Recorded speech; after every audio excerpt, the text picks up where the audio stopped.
오늘의 사연 지금 바로 시작해 볼게요. 안녕하세요. 회사 다니는 20대 후반의 여자입니다.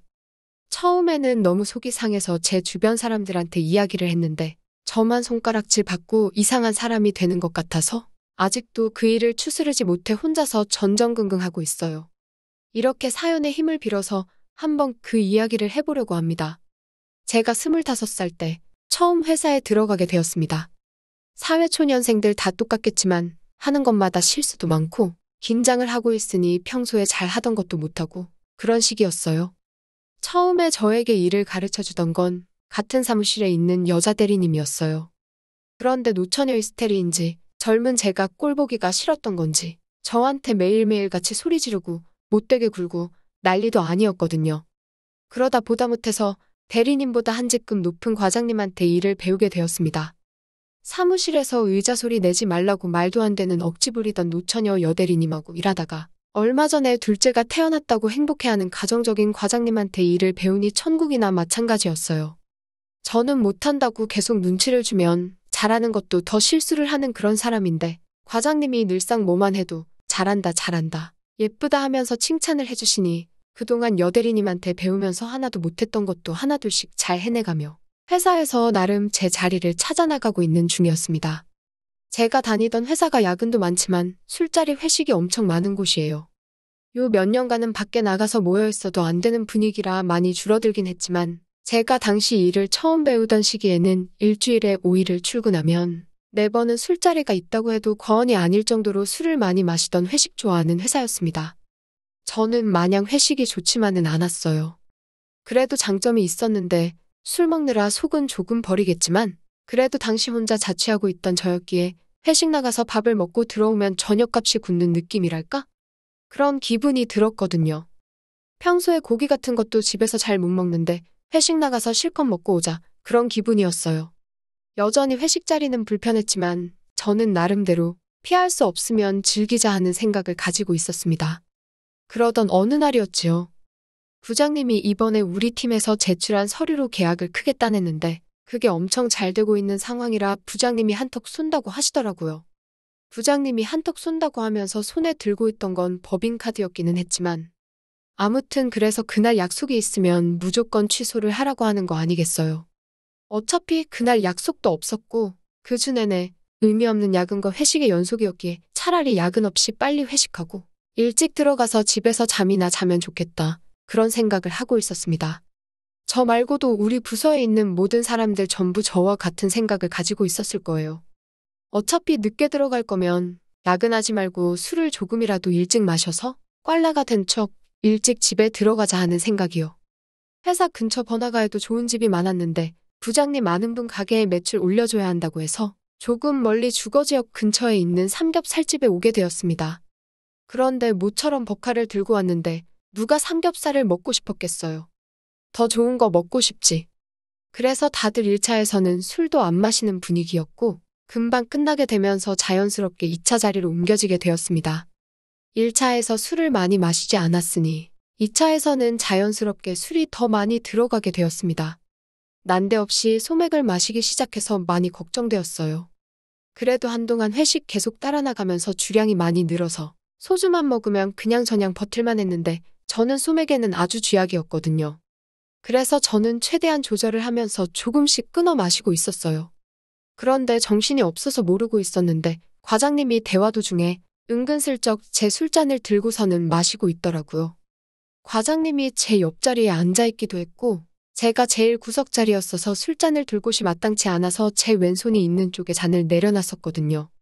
그래서 과장님이 착각을 하고 내 술을 대신 마시고 있는가 보다 싶었습니다. 다른 사람들 눈치 못 채게 과장님 허벅지를 쿡 찔러서 그거 제 잔이라고 살짝 귀뜸을 해줬는데 과장님이 따로 대답은 안 하고 저한테 찡긋 윙크를 하더라고요. 그리고 얼마 지나지 않아서 과장님한테 도착한 문자를 보니 제가 걱정돼서 대신 술을 마셔주고 있다는 겁니다. 그때부터 아마 과장님 행동 하나하나가 신경 쓰이기 시작했던 것 같아요. 그래도 제가 술을 아예 못하는 건 아니고 과장님은 제 것과 자기 거 2개를 동시에 마시는 거다 보니 걱정이 되어서 저도 조금씩 제 잔에 입을 대기 시작했습니다. 잔에 서려있는 물기 때문에 그런가 대리님이 어느 쪽에다 입을 대고 마셨는지 구분이 안 되었는데 과장님의 남자다움을 의식하게 되니 그때부터는 조금 신경이 쓰이기 시작했지요. 아무튼 그렇게 2차도 끝나게 되었습니다. 술병이 쌓여있던 모습이 보통이 아니었는데 취해서 비틀거리는 사람 하나 없더군요. 거기에 기세를 몰아서 3차까지 가버리게 된 겁니다.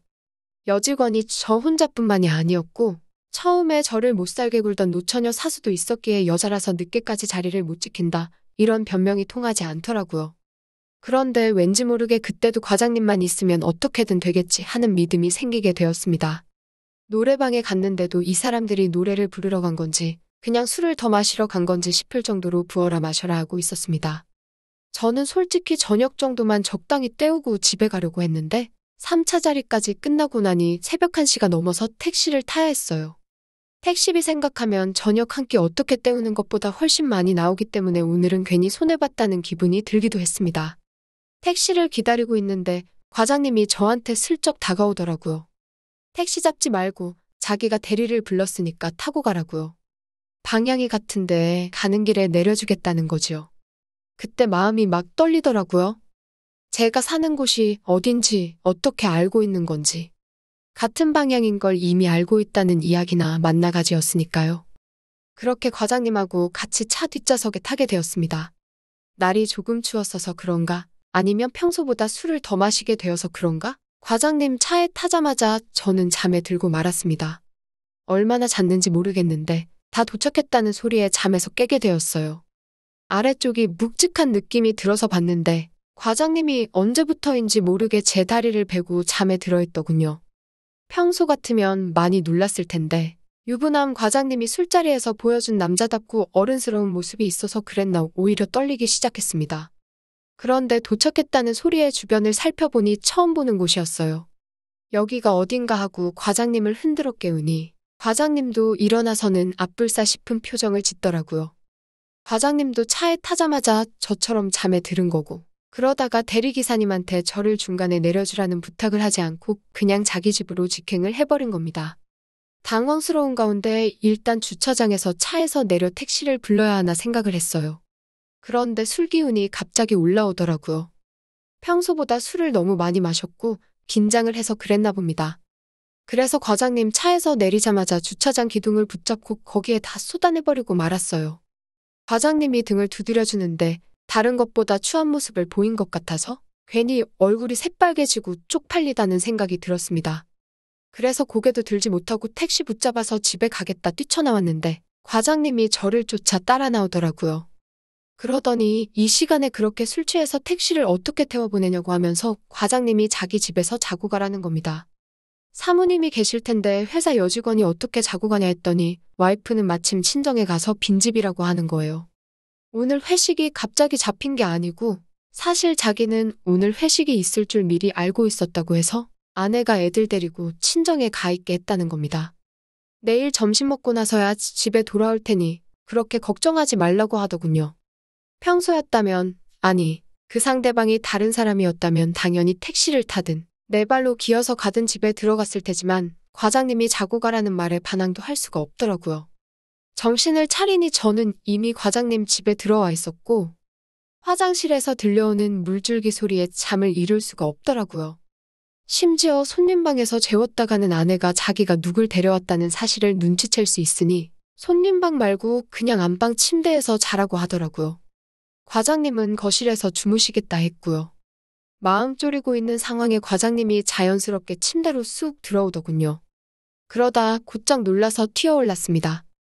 과장님이 미안하다고 버릇이 무섭다고 하면서 제가 침대에서 과장님이 거실에서 자기로 했던 걸 그새 까먹고는 버릇대로 침대로 들어온 겁니다. 그리고 과장님이 은근슬쩍 거실로 나가는데 늦장 부리면서 가는 척 마는 척 하는 걸 보니 과장님이 처음부터 무슨 생각으로 그러는지 딱 알겠더군요. 저도 이미 마음이 불타오르는 중이어서 거절하고 싶지는 않았지만 과장님한테 그래도 제가 손님인데 거실에서는 제가 자는 게 맞겠다고 말하고 제가 자리에서 일어나 거실 쪽으로 몸을 옮겼습니다. 과장님은 이제 다 온 줄 알았는데 제가 불편하게 침대 두고 거실에서 주무실 필요 없다고 말할 줄 알았나 본데 제 반응에 옴짝달싹 못하더라고요. 그래서 제가 문 쪽에서 거실로 향하면서 은근슬쩍 돌려 말하지 말고 단도직입적으로 말하라고 오늘 하루 종일 남자답게 잘 끌고 와놓고 목적지 다 와서 이러시면 어떡하냐고 했지요. 그러니 과장님이 저는 못 당하겠다 싶었는지 사실 제가 그 노처녀 직원한테 괴롭힘 당할 때부터 아니 제가 입사했을 때부터 저를 같은 회사 직원이 아니라 한 명의 이성으로 느끼고 있었다고 가족이고 뭐고 지금 당장은 저랑 둘이서만 시간을 보내고 싶고 애초에 집에도 그러려고 데리고 온 거라는 말을 하더군요. 그렇게 그날 과장님의 방에서 두 사람만의 야근을 하게 되었습니다. 침대 옆 협탁에 놓여있는 과장님의 가족 사진 그리고 아내분이 쓰는 걸로 보이는 방 안에 있는 화장대 위에 올라가 있는 과장님의 두 아이들의 사진이 눈에 들어왔지만 당장 애 아빠인 과장님도 개의치 않는데 제가 죄책감 가질 필요도 없겠다는 생각이 들었습니다. 그리고 그날을 기점으로 저랑 과장님은 회사에서도 부쩍 가깝게 지내며 시간을 보내곤 했습니다. 과장님이 특히 외부 업무 인수인계차 저를 그렇게 데리고 다녔는데 그 짧은 틈에도 언제나 어디서나 둘이서만 같이 있는 그 장소는 언제나 서로의 추억을 쌓는 장소가 되고는 했습니다. 어느 날 저를 가르쳐주던 노처녀 여직원이 어느 날 저한테 사진 한 장을 보내주더군요. 그 사진 안에는 제가 그렇게 사랑에 맞지 않던 과장님이 그 노처녀 여직원과 함께 과장님의 집 안에서 있는 사진이 있었습니다. 익숙한 화장대와 침대, 그리고 화장대 위에 올라가 있던 과장님의 가족 사진이 눈에 들어오더군요. 과장님이 새로 들어온 여직원한테 그러는 건 제가 처음이 아니란 거죠. 그리고 앞으로 길어야 2달이라는 겁니다. 자기도 처음엔 과장님이 가족까지 포기하고 저를 선택할 줄 알았지만 그게 아니었다고 하더군요. 가족들한테 말하고 싶었지만 과장님을 위한 마음 때문에 참았는데 지금 자기한테 했던 그대로 저한테 하고 있는 걸 보니 안 되겠다 말하고는 그 사진을 과장님 아내한테 보냈다고 하는 겁니다. 그리고 얼마 안 있어서 정말 과장님 아내분이 회사에 찾아와서는 그 노처녀 여직원분의 머리끄댕이를 잡아 흔들더라고요. 과장님이 자기를 진짜 사랑하지만 가족 때문에 어쩔 수 없다는 식으로 그 여직원의 마음을 가지고 놀았는데 그게 알고 보니 다 지어낸 말이라는 사실을 알게 되고는 저에 대한 질투심보다 과장님에 대한 분노가 더 커서 저를 어떻게 할 생각이 아니고 과장님의 인생을 망가뜨릴 계획이었던 것 같습니다. 그 후에 과장님은 책임을 통감하고 회사를 그만두게 되었습니다. 이혼당한 건 두말할 것도 없고 그 노처녀 여직원도 회사를 그만두게 되었지요. 혼자가 된 과장님은 그 과정에서 저를 찾을 거라 생각했는데 저 또한 과장님의 더러운 버릇을 알게 되었으니 자기 자신한테 올 거라는 확신이 없었나 봅니다. 나중에 듣게 된 소식인데 기억 후 두 사람이 새살림을 차리게 되었다네요. 둘이서 행복하면 될 일일 텐데 그 노처녀 여직원 멀쩡히 회사 다니는 저한테 앙금이 남아있었나 봅니다. 기어이 과장님과 저희 관계를 회사에 전부 털어놓았더군요. 삼각관계다 못해 사각관계까지 돼버린 상황에 저는 아니라고 잡아떼고는 있지만 회사에서 엄청나게 욕을 먹고 있는 상황입니다. 다 끝난 일을 가지고 저한테 이렇게 복수를 할 줄 몰랐고 너무 답답해서 이렇게 사연을 남겨봅니다. 오늘의 사연은 여기까지네요. 긴 사연 끝까지 들어주셔서 감사합니다. 구독과 좋아요 잊지 말아주세요.